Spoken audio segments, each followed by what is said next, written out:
नमस्कार, मी रचना लचके बागवे. 365 दिवस 365 स्टोरीज आपण कव्हर करत आहोत.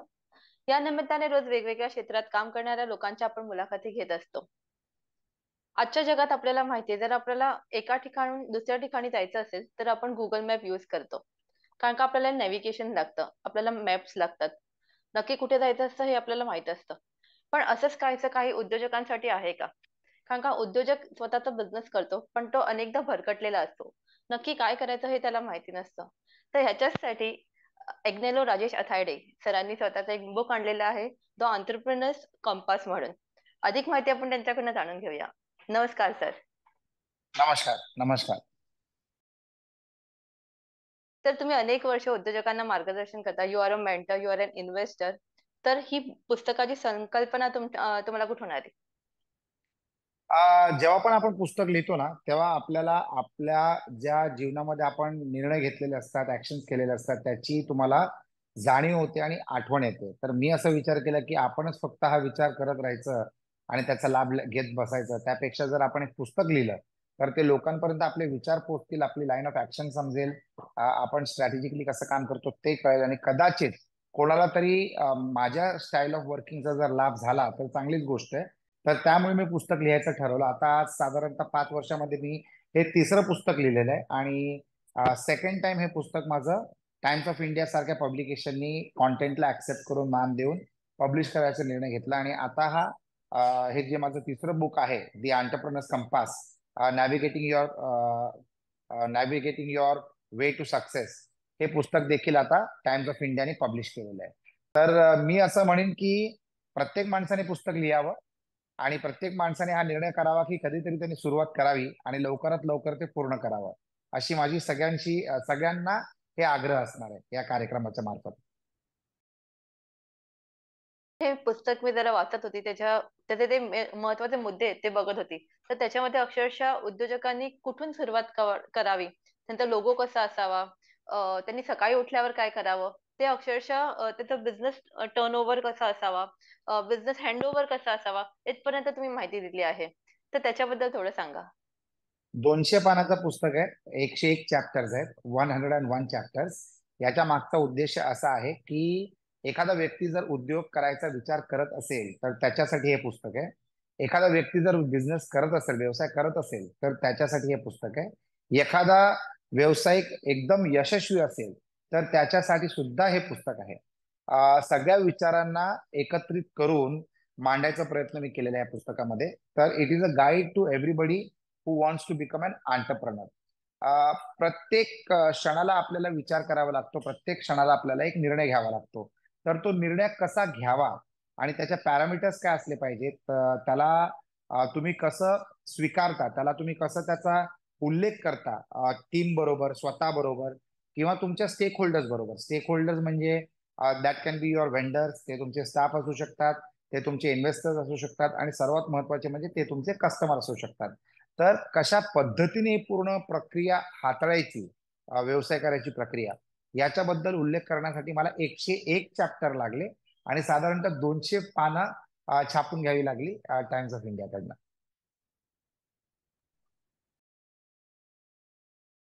सर, तुमच्या या वाटचालीमध्ये तुमच्या आयुष्यामध्ये अनेक चढउतार आले असतील. तसेच चढउतार प्रत्येक उद्योजकाच्या आयुष्यामध्ये येतात, प्रत्येक व्यक्तीच्या आयुष्यामध्ये येतात. पण कुठेतरी तर ते प्रॉब्लेम्स फेस करताना त्याला माहिती नसतं की नक्की काय करावं.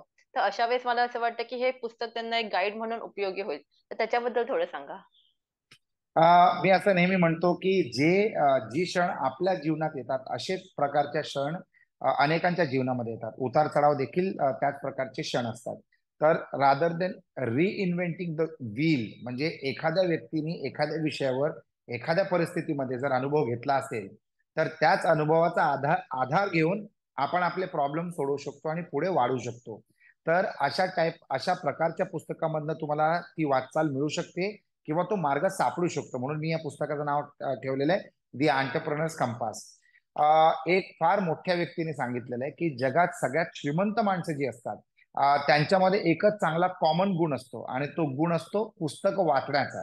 कारण पुस्तकं वाचता वाचता तुम्हाला अनेक लोकांच्या सिक्रेट फॉर्म्युलाज, अॅनेक्डोट्स ज्यांना आपण म्हणतो, असे सिक्रेट फॉर्म्युला समजून येतात ज्याचा फायदा त्यांना होतो. आणि जेव्हा त्यांना तो फायदा लोकांपर्यंत पसरवायचा असतो, तेव्हा ते अशा एखाद्या टॉकच्या मार्फत करू शकता, किंवा पुस्तक लिहून करू शकता, किंवा कोणाच्या तरी पुस्तकात सहभागी होऊन करू शकतात. तर मी असं म्हणेन की प्रत्येक क्षण, जे कठीण क्षण असतात, जे चांगले क्षण असतात, आणि ते ग्रोथचे क्षण असतात, ते कसे हाताळायचे हे देखील मी माझ्या पुस्तकामध्ये कव्हर केलेलं आहे, ज्याचा लाभ वाचकाला, जो वाचणार आहे त्या व्यक्तीला भेटू शकतो. नक्कीच सर. सर आज आपण बघतो की प्रत्येक व्यक्तीला स्टार्टअप बनवायचा आहे, काहीतरी इनोव्हेटिव्ह काम करायचं आहे आणि फक्त बिझनेस स्टार्ट न करता त्यांना एक कोणता तरी ब्रँड निर्माण करायचा आहे. तर ब्रँड बिल्डिंग नक्की कसं करावं त्याच्याबद्दल थोडं सांगा. कुठचाही ब्रँड निर्माण करण्यासाठी प्रत्येक ब्रँड मागचे नियम असतात. सगळ्यात विशेष गोष्ट म्हणजे कस्टमरचा विश्वास जिंकणं. कुठच्याही ब्रँडला बनवण्यासाठी एक गोल्डन रूल तुम्ही नेहमी लक्षात ठेवला पाहिजे, की जेव्हा एक ट्रान्झॅक्शन घडतं एका एंटरप्रेनरच्या प्रोडक्ट किंवा सर्व्हिस बरोबर एका कस्टमरचं, तेव्हा त्या ट्रान्झॅक्शन मध्ये मोठा बेनिफिशरी कस्टमर असला पाहिजे. जर मोठा बेनिफिशरी विकणारा असला, तर त्या धंद्याला भविष्य नसतं, म्हणजे लिमिटेड भविष्य असतं.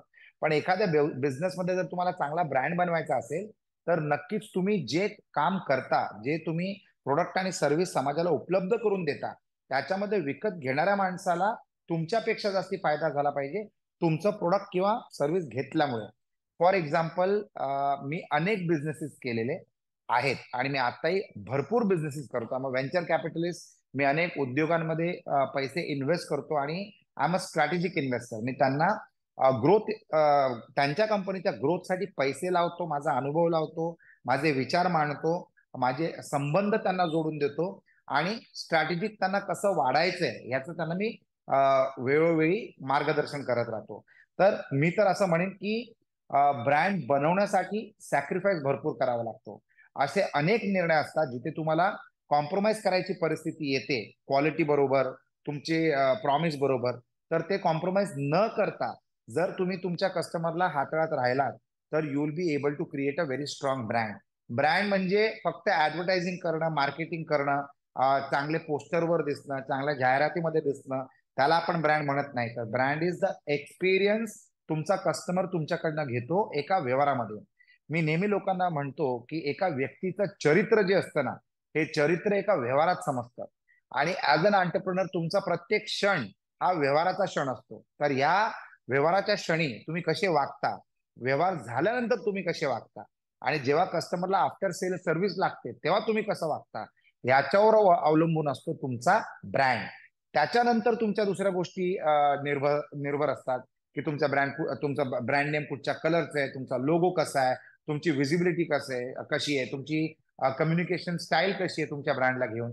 या सगळ्या गोष्टींना तुम्ही एकत्रित जर समावेश केला, तर तुम्ही एक चांगला ब्रँड बनवू शकता, एक चांगला ब्रँड घडवू शकता.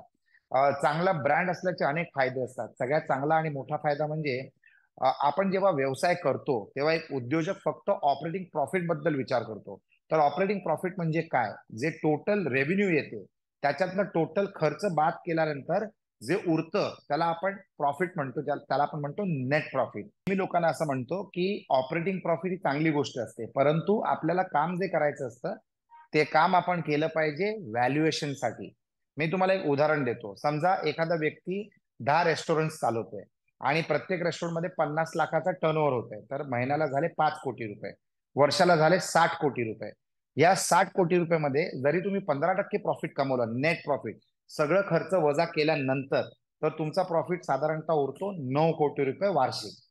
आता जर तुम्ही 60 कोटी रुपयाचं टर्नओव्हर करत असाल आणि 9 कोटीचं नेट प्रॉफिट करत असाल, तर इंडस्ट्रीचा नॉर्म आहे 5.25 टाइम्स ऑफ युअर टर्नओव्हर. जरी मी ते 5 पटीने धरलं, तर 60 कोटी गुणिले 5 वेळा म्हणजे 300 कोटीचं तुमचं व्हॅल्यू झाला तुमच्या बिझनेसचा. एक चांगला ब्रँड रेस्टॉरंटमध्ये जर तुम्हाला 5x ऑफ टर्नओव्हर देऊ शकला, म्हणजे तुम्ही एक फार मजबूत ब्रँड घडवलेला आहे. कुठचाही व्यवसाय जर तुम्हाला किमान 15% प्रॉफिट देत असेल, तर तो ह्याचसाठी देतो कारण तुम्ही एक चांगला ब्रँड बनवलेला आहे. आणि एक चांगला ब्रँड म्हणजे लोकांचा तुमच्या प्रोडक्ट किंवा सर्व्हिसवर असणारा विश्वास. सर त्याचसोबत आता सोशल ऑन्टरप्रिनरशिप हा कॉन्सेप्ट खूप प्रचलित आहे. कारण का सोशल ऑन्टरप्रिनरशिप मध्ये आपण लार्जर ऑडियन्सला इम्पॅक्ट करतो. तर त्याच्याबद्दल थोडं सांगा. Social entrepreneurship is the way to go. म्हणजे एक असा काळ होता जेव्हा भारताचं जेव्हा स्वातंत्र्य झालं नव्हतं तेव्हा, किंवा जेव्हा नुकतंच झालेलं 1947च्या काळामध्ये, की जिसकी लाठी उसी की भैंस, म्हणजे ताकद, व्यावसायिक जे असायचे ना ते ताकदीच्या जोरावर व्यवसाय करायचे. त्याच्यानंतरचा काळ आला 1990च्या नंतरचा, ज्याच्यामध्ये इंटेलिजंट इंडियन्स डोकं लावून पैसे कमवायला लागले. आणि आजचा जो काळ आहे हा परमनंट काळ असणार आहे, जिथे तुमचं डोकं आणि तुमचं मन हे कनेक्टेड असलं पाहिजे. सोशल एंटरप्रेनरशिप म्हणजे काय? लोकांची सेवा करणं. Business is nothing but serving people.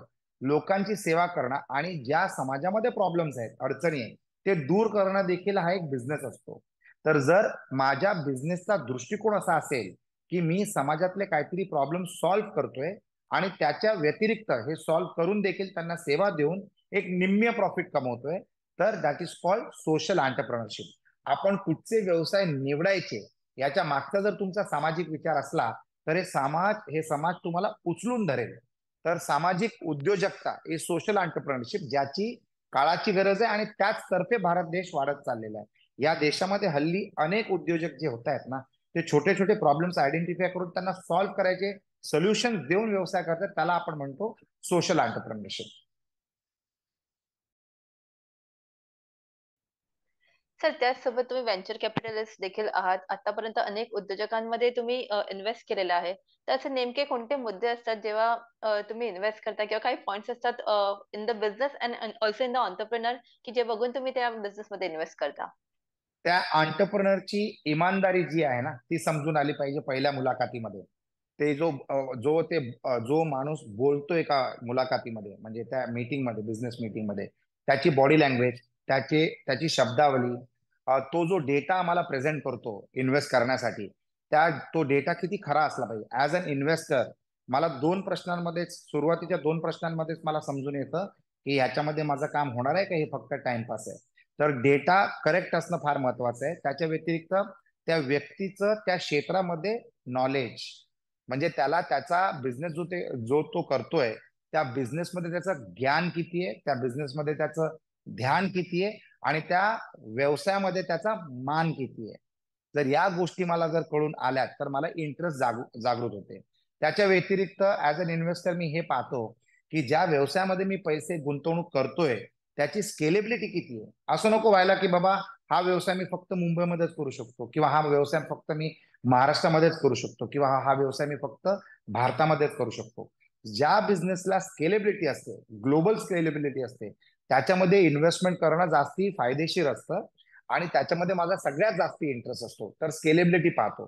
त्याच्या व्यतिरिक्त मी ग्रोथ कॅपिटलसाठी इन्व्हेस्ट करतो. सांगायचं तात्पर्य म्हणजे ऑनगोईंग बिझनेस, एक व्यावसायिक बिझनेस करतोय आणि आता त्याला पैसा पाहिजे त्याच्या पुढच्या ग्रोथसाठी, तर अशा ग्रोथच्या गरजा मी पूर्ण करतो. अशा ग्रोथच्या गरजा मी समजून घेतो की किती पैसे लागणार आहेत त्या गोष्टीला, आणि त्या हिशोबाने मी त्याच्यामध्ये इन्व्हेस्ट करतो. सगळ्यात महत्वाचं म्हणजे कुठचाही व्यवसाय करण्यासाठी तुम्हाला भरपूर रिसोर्सेस लागतात. हे सर्व रिसोर्सेस प्रत्येक कडे नसतात, आणि या सर्व रिसोर्सेसची स्वतःची मालकी असावी याची गरज देखील नसते. तर माझ्या इकोसिस्टीम मध्ये जी मी बांधलेली आहे साधारणतः 30-35 वर्षांमध्ये, तर या इकोसिस्टम मध्ये माझ्याकडे जे रिसोर्सेस आहेत किंवा ज्या रिसोर्सेस पर्यंत मी पोहोचू शकतो, अशा किती रिसोर्सेस या नवीन उद्योजकाला मी जोडून देऊ शकतो त्याच्या प्रगतीमध्ये वेग आणण्यासाठी, त्याचा मी अनुमान करतो, त्याचा मी गणित करतो. आणि जर ते सगळं मॅच मॅच होत असेल तर मी निर्णय घेतो की आपण या उद्योजकामध्ये आपण इन्व्हेस्ट करूया. परंतु त्या उद्योजकाचा दृष्टिकोन जर सामाजिक उद्योजकता असेल तरच मी त्याच्यामध्ये गुंतवणूक करतो.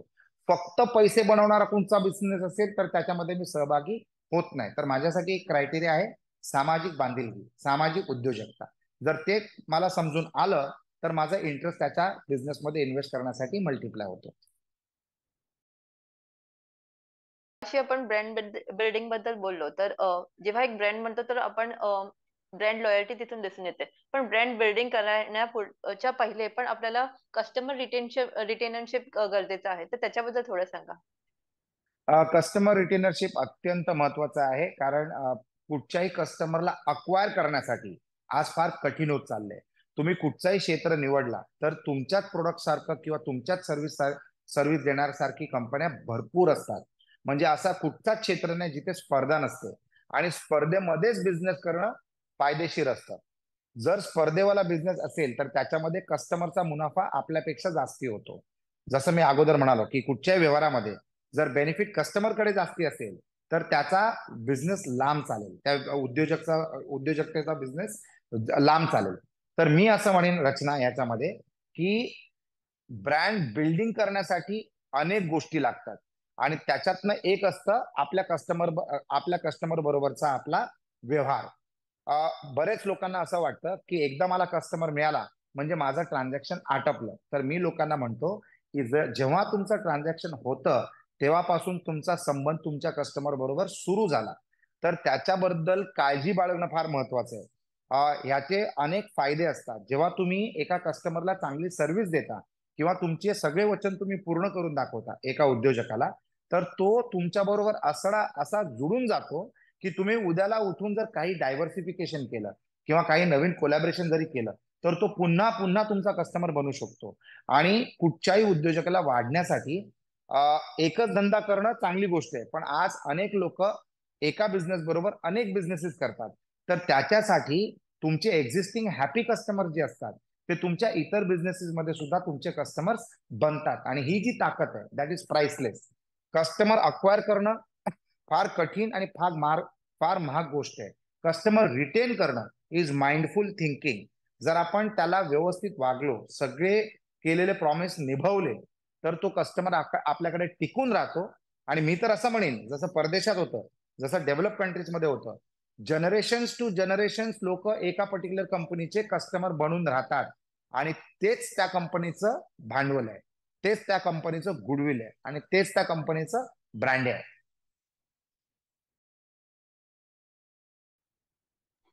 सर, आता तुम्ही उल्लेख केला की जनरेशन्स ऑफ कस्टमर्स त्या कंपनीचे कस्टमर्स म्हणून राहतात. पण ती कंपनी देखील जनरेशन्स मध्ये चालायला पाहिजे. तर तोच माझा पुढचा प्रश्न आहे की handover of the business to next generation, how important it is, आणि ते नक्की कसं करावं? एक्स्ट्रीमली इम्पॉर्टंट आहे. कारण एखाद्या उद्योजकाने आपल्या जीवनाचे 30 ते 50 वर्ष टाकून जर कुठचा व्यवसाय उभा केला असेल, तर हा बिझनेस इतर प्रगतीशील देशांमध्ये कसं होतं की 300 वर्ष जुनी कंपनी, 400 वर्ष जुनी कंपनी, असं आपण देखील आपल्या कंपनीला कसं बनवू शकतं, हे फार महत्वाचं आहे. जसं मी म्हणालो की कस्टमर एक्विजिशन कठीण आहे, पण कस्टमर रिटेन्शन याच्यावर जर आपण फोकस करून मेहनत केली तर ते कस्टमर आपल्याकडे रिटेन राहतील. आणि मी असं नाही म्हणत की ज्या कस्टमरनी आपल्याबरोबर एकदा व्यवहार केला तोच आपला कस्टमर आहे, तर त्याची पुढची पिढी देखील आमच्या पुढच्या पिढीच्या साठी कस्टमर असले पाहिजेत. म्हणून ब्रँड नेम क्रिएट करणं महत्वाचं आहे. आणि जर तुम्हाला जनरेशन टू जनरेशन जर बिझनेस घडवायचा असेल तर you have to look beyond the transaction. त्या ट्रान्झॅक्शनच्या पलीकडे जाऊन बघितलं पाहिजे. मी उद्योजकांना नेहमी म्हणतो की जो आपला कस्टमर असतो त्याचा कस्टमर आपण कसं बनवू शकतो त्याचा शोध करा. जो आपला कस्टमर असतो त्याला आपण कसे कस्टमर आणून देऊ शकतो याचा विचार करा. म्हणजे तुम्ही फक्त ट्रान्झॅक्शन करून आराम करू नका, ट्रान्झॅक्शनच्या पलीकडे कसं जाऊ शकता याच्या मागे तुम्ही तुमचं डोकं लावा, आणि try to become a very different entrepreneur. कस्टमरचं कस्टमर कसं बनवू शकता, किंवा तुमच्या कस्टमरला तुम्ही कस्टमर जोडून कसे देऊ शकता, या गोष्टींवर जर तुम्ही लक्ष ठेवलं ना तर जनरेशन टू जनरेशन तुमचा व्यवसाय टिकून राहील, मजबूत राहील, आणि तुमच्या पुढच्या जनरेशन्सना तुमच्या कस्टमरचे पुढचे जनरेशन्स पेट्रोनाइज करतील किंवा इमानदारीने कस्टमर बनून राहतील.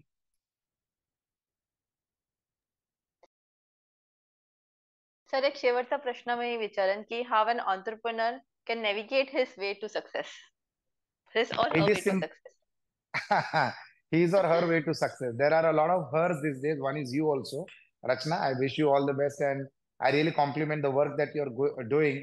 365 दिवसांमध्ये 365 इंटरॅक्शन्स आणि interviews is a mind blowing achievement. Congratulation on that. Thank you sir. कुठच्याही उद्योजकाला पुढे जर वाटचाल करायची असेल किंवा if you has to travel in the right direction, मला नेहमी असं म्हणायला आवडतं की जर तुम्ही सुरतच्या दिशेने किती वेगाने प्रवास केला तरी नरिमन पॉइंट येणार नाही. तर तुमच्या व्यवसायाला दिशा महत्वाची असते. जर तुमची दिशा योग्य असेल तर तुमची दशा योग्य होईल. दिशा बदलोगे तो दशा बदलेगी. तर याची जाणीव ठेवणं गरजेचं आहे. आपण ज्याला सेल्फ टॉक म्हणतो ना, की जे आपण कार्य करतोय किंवा जे आपण कस्टमरला प्रोडक्ट आणि सर्व्हिसेस देतोय, याच्यामध्ये आपण सुधारणा कशा आणू शकतो हे बघणं आणि हे मापणं, हे मोजणं आणि हे लक्षात ठेवणं अत्यंत गरजेचं आहे. जर आपण हे करू शकलो ना, तर customer creates the company, company doesn't create a customer. The customers money funds the existence, survival and growth of the company. पण तेवढंच करून चालत नाही. आपली वागणूक जी असते फक्त कस्टमर्स पुरता चांगली असून आपल्या वेंडर्स तर्फे किंवा आपल्या एम्प्लॉईज तर्फे जर योग्य नसली किंवा आपल्या इन्व्हेस्टर्स तर्फे आणि स्टेक होल्डर्स तर्फे योग्य नसली, तर again the company will not grow. एका कंपनीच्या ग्रोथसाठी स्टेक होल्डर्स मॅनेजमेंट कोर्स हा प्रत्येक एंटरप्रेनरने केला पाहिजे. हा कुठच्या युनिव्हर्सिटीमध्ये करायला मिळत नाही कोर्स. हा स्वतःच्या स्वइच्छेने संशोधन करून, रिसर्च आणि डेव्हलपमेंट करून करणं फार गरजेचं आहे. कुठच्या व्यवसायाला मिनिमम 4 स्टेक होल्डर असतात, 4 कॅटेगरीज असतात. 1 stake holder is your investor, 2nd stake holder is your vendor, 3rd stake holder is your employee, 4th and the most important and equally important stake holder is your customer. तर हे 40 संबंध आपण कसे maintain करू शकतो याच्यावर अवलंबून असतं प्रत्येक उद्योजकाचं यश आणि level of growth, scale of growth आणि स्कोप ऑफ ग्रोथ. तर या गोष्टींना जर आपण लक्षात ठेवलं तर नक्कीच एक चांगला उद्योजक will navigate his way to success very comfortably आणि त्याची कंपासची जी सुई असेल ती योग्य दिशेला नेहमी पॉइंट आउट करेल. नक्कीच सर. मला असं वाटतं जसं गुगल मॅप आपल्याला योग्य डेस्टिनेशन पर्यंत पोहोचवतं, तसंच हे जे बुक आहे हे उद्योजकांना त्यांच्या सक्सेस पर्यंत पोहोचवेल. ही सदिच्छा घेऊन पुढे इंटरव्ह्यू कन्क्लूड करते. Thank you for sharing your story with us and thank you for being part of 365 days 365 stories. धन्यवाद. Thank you so much, Rachna, and God bless you. Wish you all the best. Keep doing the good work.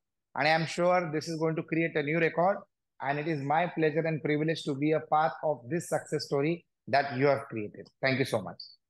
Thank you sir.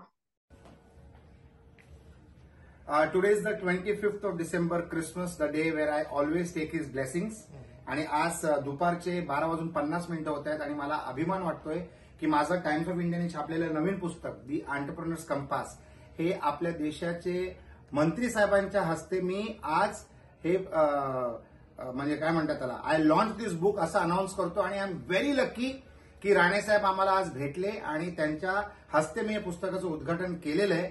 आणि राणे साहेबांकडनं मी मार्गदर्शनाचे 2 शब्द ऐकणार विचार सांगायला विनंती करतो, so that हे देशातल्या उद्योजकांना मार्गदर्शन करतील. सर, आज माझ्या हस्ते पुस्तकाचं लॉन्च केलेलं आहे आणि त्यांनी सांगितलं, मंत्री राणेसाहेब वगैरे ते म्हणाले, पण माझ्या अनेक वर्षापासूनचे हे मित्र आहेत. क्रिसमसला न विसरता येणारा एकमेव व्यक्ती म्हणजे आमचे एंजेलो साहेब आहेत. एक होतकर तरुण म्हणूया, तरुण माझ्या दृष्टीने आहे. नेहमी नवीन नवीन क्षेत्रात पदार्पण करावं आणि ते क्षेत्र यशस्वी करावं असा यांचा पिंड आहे. मी त्याला खूप शुभेच्छा देतो. त्यांनी सांगितलं की मला ब्लेसिंग घ्यायला आलोय, पण मी सांगेन की आपल्याला कायमस्वरूपी माझं ब्लेसिंग आहे, आशीर्वाद आहे. त्यामुळे नुसतं आजच्या दिवसासाठी नाही आहे आणि तुमच्या यशामध्ये किंवा यश मिळवण्यासाठी ऑलवेज तुमच्या सोबत ते यश असेल असं मी तुम्हाला या ठिकाणी अशा प्रकारचे आशीर्वाद देतो. Wish you all the best. Thank you so much. Hi friends, today is the 25th of December and 2023. It is 3:35 in the afternoon. I have launched this book today at the hands of the Honorable Union Minister of India, Mr. Narayan Rane. And now the second copy of my book is been given to a very admirable dear friend, a stalwart, again a pride of India, Mr. Samir Wankhede, who has created a lot of stories for the whole country. I'm going to be requesting him to read this book. This is for all the entrepreneurs. You can start from scratch and become a pro in becoming a good entrepreneur. Because if you don't become a good entrepreneur, you will meet my friend somewhere or the other. So you have to be a good entrepreneur. So I'm very happy and proud to give the second copy to you, Samir. Thank you. It's a good luck for me. Thank you. And I would like you to say a few words about.